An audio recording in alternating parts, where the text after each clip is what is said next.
أعوذ بالله من الشيطان الرجيم. بسم الله الرحمن الرحيم. الحمد لله الذي أزهر من سر حقائق الذاتية الكمالية النفوس العوالم والأعلام، وأخرج من نون الجمع الذاتي أنواع الحروف والكلمات والكلام. أنزل من مقام الجمع والتنزيل قرآنا عربيا من غير ذي عوج وجعله معجزة باقية على وجه كل الزمان. سادية البراهين، والصلاة والسلام على من هو فاتح باب الحضرة في العلم والعين واليقين، سيدنا محمد الذي كان نبيا وآدم بين الماء والطين، وعلى آله وأصحابه المتخلقين بخلق القرآن، ومن تبعهم بإحسان إلى آخر الزمان. ورضي الله عن شيخنا ووسيلتنا إلى ربنا أبو العباس أحمد التجان، والذي من معناه أعظم أن يجلى بقراس. caggal yettude Allah subhanahu wa ta'ala e julde rasulillah mo jaam e kisal ngoni e mum, en calmini galle men galle yibbe Cheikh Tidiane radiyallahu ta'ala anhu. ko noonne en calmini dendagal bandiraɓe men hettiyankoɓe yewtere men sira nabi Muhammad sallallahu alayhi wa sallam, nde gadoriɗen wadde kala ñalawma altine. eɗen ñaago bandiraɓe noon yaafuya no feewi e ñalawmaji ɗi ganduɗa ene ɓenna taw en garani wadde yewtere nde, walla nden yewtere nde gonɗoɗen e mum to banggue khilasu zahab nde dartiɗɗen joni en ƴettitani saabu mankude yaajede. eɗen ñaago hen yaafuya no feewi. joni hande oɗo altine inchallahu taala en jokkat kadi e deftere men rayo zaman fi mawlidi seyidi bani adnan, lollirden nuniya nde ceerno men Cheikh Seydil Hadji Malick waɗani en ha joni e nelaɗo Allah sallllahu alayhi wa sallam. hande noon woni yewtere men jeetaɓire e nder ndeɗo deftere rayu zaman fi mawlidi seyidi bani adnan. yewtere men wattinide eɗen darino ɗo wino en fa muftaqirun bi muftaqirin yunadi yudaifu du'fahu fi kulli hin. ma holla en neɗɗo mo ganduɗa hattanani hoore mum e alhaaliji muɗum, kamɗo hollidde haajuji mum Allah subhanahu wa ta'ala baɗowo hunde fof, so ruttitima e sanamuji ene wallino ɗumen, te sanamuji ɗi ko an e hoore maɗa sehirno ɗum juuɗe ma, elle ma mbiya ko loore e dow loore woni ko fawdirɗa, wadde caɗele ɗe ɓeydoto ko sowdirde e kala zaman garɗo. hande eɗen ƴetta ɗo wiyata wa amun summa shahrun summa yawmun ata fihi lhuda qarnul quruni. ha joni Cheikh Seydil Hadji Malick ene jangguina en oɗo nelaɗo Allah sallllahu alayhi wa sallam. gonnoɗen koye saaha jibinede rasulillah, ha joni gonɗen koye on saaha o sifanto en kanko Cheikh Seydil Hadji Malick. hande o wi en ko wa amun ثم شهر ثم يوم أتى فيه الهدى قرن القرون، سرور في سرور في سرور وعيد دون أعياد العيون صلى الله عليه وسلم. وما وعام أي nden hitande nde ganduɗa ata fihi lhuda, jibinama e nden hitande alhuda, zati peewal on woni nelaɗo Allah sallllahu alayhi wa sallam. qarnul quruni on woni kadi mo ganduɗa kohowo hohoɓe o, mana sayyidu sadat sallllahu alayhi wa sallam. nden hitande noon sururum konde weltare. e ɗiɗo bidi ɗi jeggodirɗi Cheikh Seydil Hadji Malick waɗi ɗo koko wiyete laffon wa nasrun murattab. en kalino ko wayi noon e darsuji men khilasu zahab to banggue bayan ene waɗi ko wiyete laffun wa nasrun murattab, ene waɗi ko wiyete laffun wa nasrun musawwas, ene waɗi ko wiyete laffun wa nasrun muakkad. wadde ɗo Cheikh Seydil Hadji Malick janguinta en ɗo e nder bayan ha joni ko laffun wa nasrun murattab. wadde nde mbiɗa wa amun ay nden hitande ata fihi lhuda, nde jibina e muɗum zati peewal on woni nelaɗo Allah sallllahu alayhi wa sallam. qarnul quruni ko hohoɓe o, sururum konde hitande weltare. nam amu o hitande nde ɗo ko kayri jeeyi oɗo surur gonɗo ga e hoore bindol ngol. nde won noon ha joni surur o ko khabarul mubtada gadiɗo amun o ko mubtada khabar makko ko surur oɗo wadde wa amun hitande nde nelaɗo Allah sallallahu alaihi wasallam jibina ay wa amun ata fihi lhuda hitande nde ganduɗa ko e muɗum jibina on mo ganduɗa ko kañum woni zati pewal sallallahu alaihi wasallam qarnul quruni ko hohoɓe o nden hitande nde sururum ko nde weltare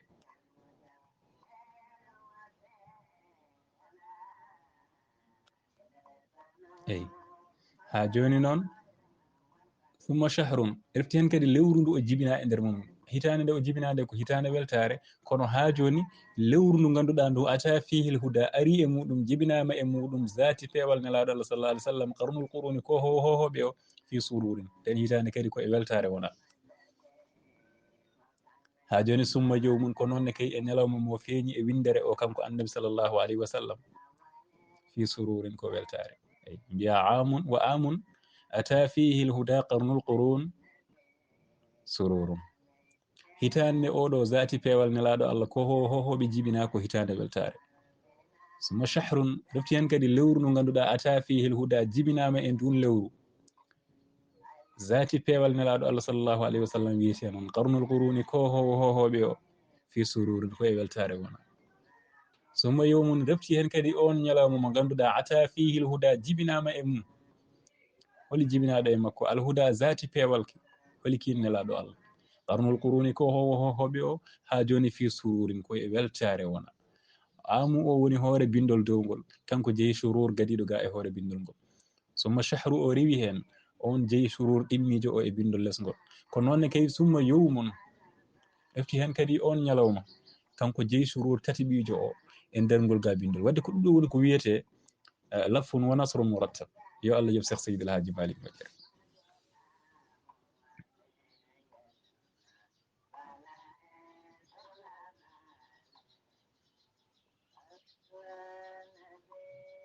eyi nden noon wadde en paami wa amun summa shahrun summa yawmun hitande nde nde o jibina e mum kanko annabi o e ndun lewru e on ñalawma fofof to rendi ko sururun fi sururun fi sururin fi sururin fofof ko weltare e dow weltare e dow weltare yo Allah waɗi en noon weltortoɓe jammaji nelaɗo Allah sallallahu alaihi wasallam te kadi Cheikh Seydil Hadji Malick wi ha joni wa'idun ɗiɗo ma ñalawmaji ɗi nelaɗo Allah sallallahu alaihi wasallam jibina wa'idun ko ɗum fet mo ganduɗa duna a'yadil uyuni fet jibinede nelaɗo Allah wa'idun ko ɗum julde nde ganduɗa duna ay duna oɗo ko ala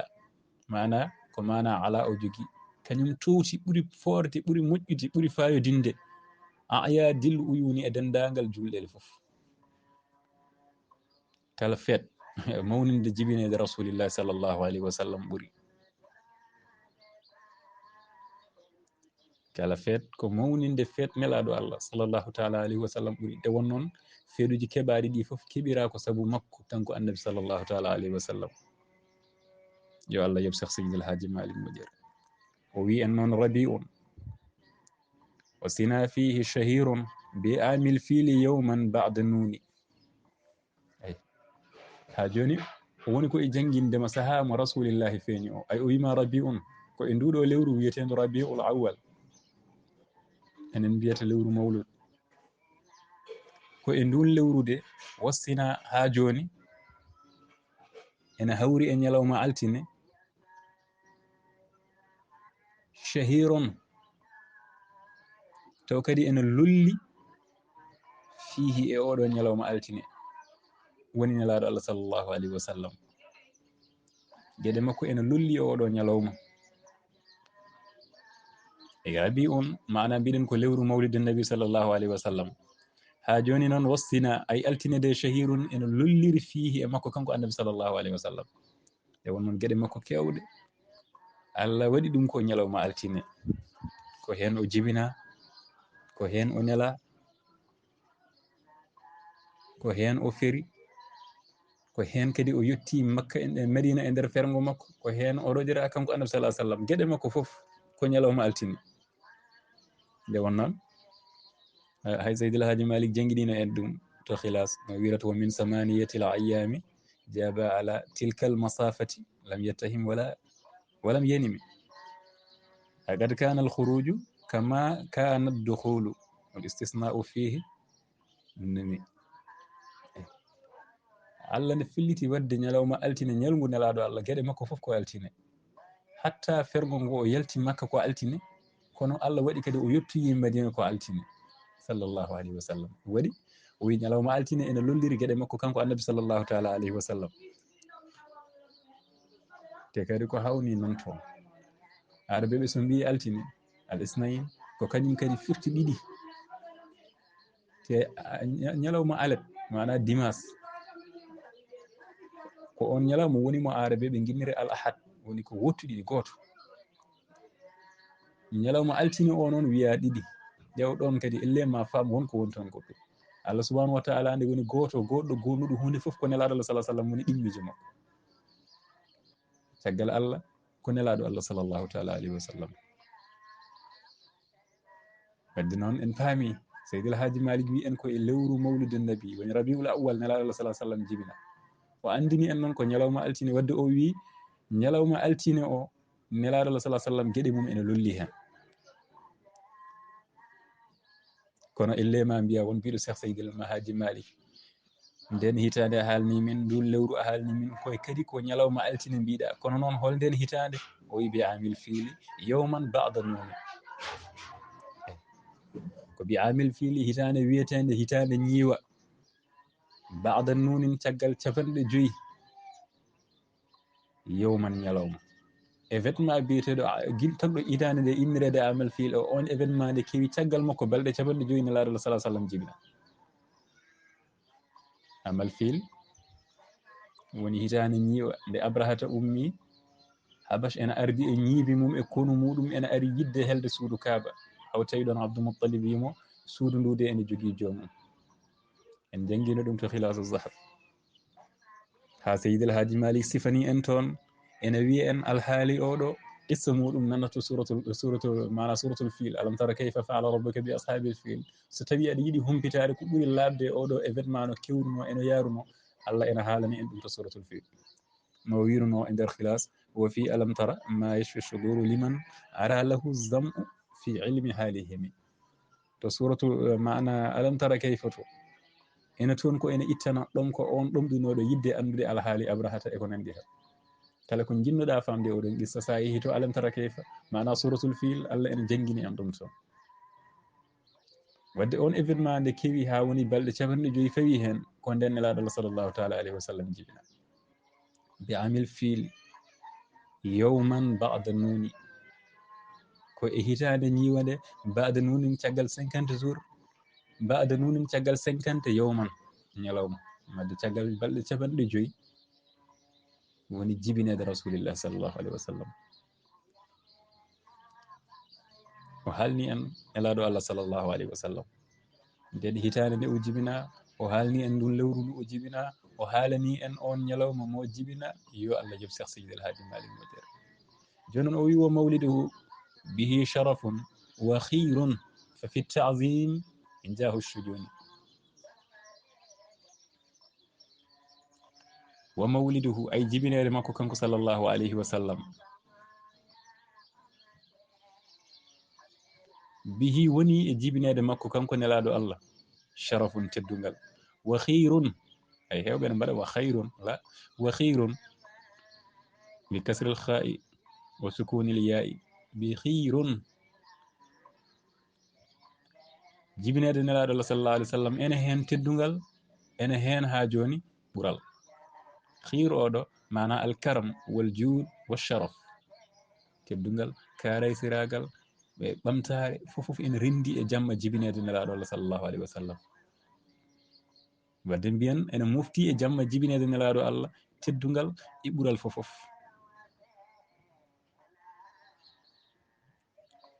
mawninde jamma nelaɗo Allah sallallahu alaihi wasallam ko heɓete hen ko no heewi ay wa mawliduhu jibinede makko kanko oɗo ɓurɗo windere bihi ene e jibinede makko he sharafun teddugal wa khirun e ɓural wadde nden Cheikh Seydil Hadji Malick wi fa fi ta'zim in jahu shujuni fa in jahu shujun kumtal haajuji dey fi ta'zim ene heɓe e mawninde nelaɗo Allah kumtal haajuji aduna e lahara ene heɓe e mawninde jibinede oɗo khayru khalqillahi sallllahu alayhi wa sallam miftahu sirrul alamin mawninde jibinede makko nde wallahi ɓuural aduna e lahara fof ene mofti nder hen wa mawliduhu jibinede makko sallllahu alayhi wa sallam bihi ene hen sharafun teddungal wa khayrun e ɓuural fa in jahu shujuni e kumtal haajuji fi ta'zim ene e mawninde oɗo jamma sallllahu taala alayhi wa sallam ɗum waɗi to laamiya seydil haaji malik omo wiyatno en toon ala azimu layla alwiladati hisbatan ida lam yakun nahwa alharami udulu walla adulu ay ala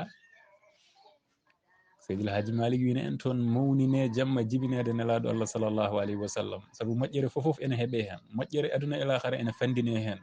ida lam yakun so tawi noon laataki mawningol ngol gonɗon e mawninde jamma nelaɗo allah o yarani to banggue hunde harmude so tawi oɗon janana ko mbatton ko ko harmi ala hen mawnine jamma nelaɗo allah sallallah alih w sallam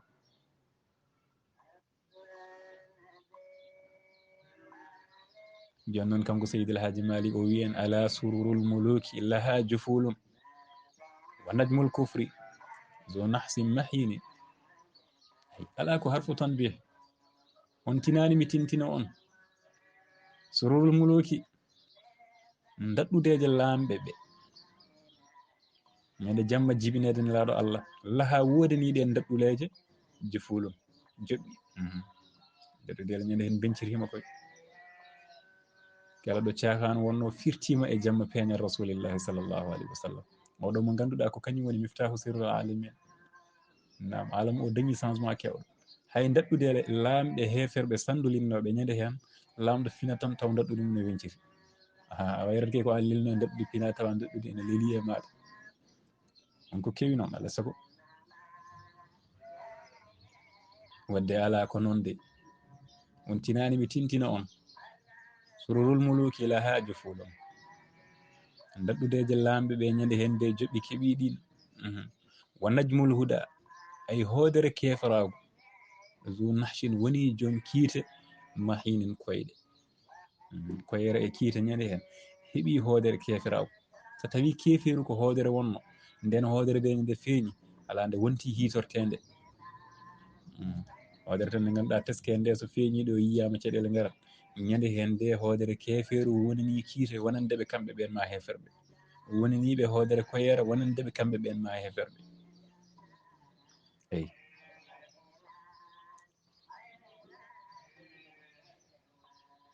kono seydil haaji malik wi